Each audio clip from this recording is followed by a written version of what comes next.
Life is not measured by the breaths we take, but by the moments that take our breath away.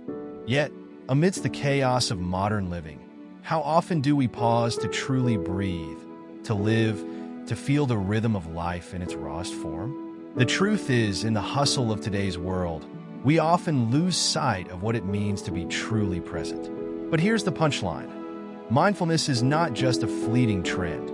It's the compass that guides us through the stormy seas of life, past, present, and future.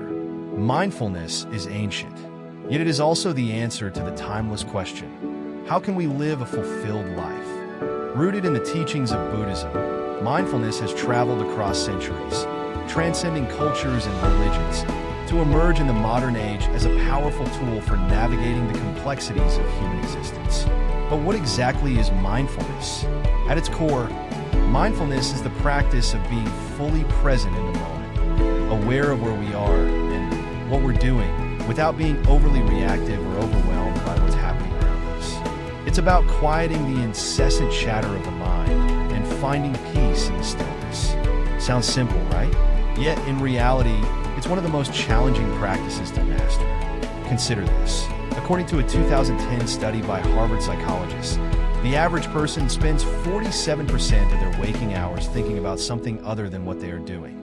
Almost half of our lives are spent elsewhere, lost in thought, distracted, disconnected from the present. The implications are profound. It's no wonder we feel so scattered, so anxious, so incomplete. The journey toward mindfulness begins with acknowledging this disconnection. It requires us to confront the discomfort we so often avoid. The shadows within us, the fears, the doubts, the pain, are not to be feared. As Carl Jung wisely said, one does not become enlightened by imagining figures of light, but by making the darkness conscious.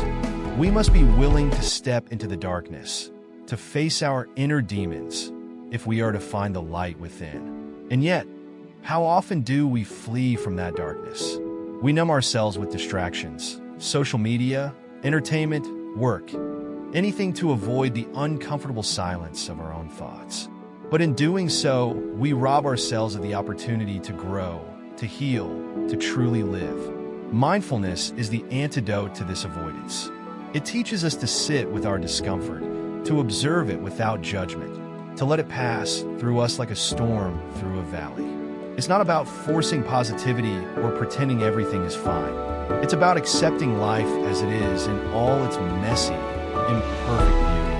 Research has shown that mindfulness can have a profound impact on our mental and physical health. A 2018 meta-analysis of nearly 200 studies found that mindfulness-based interventions were effective in reducing symptoms of depression, anxiety, and stress. In fact, regular mindfulness practice has been linked to reduced levels of the stress hormone cortisol, improved immune function, and even changes in brain structure.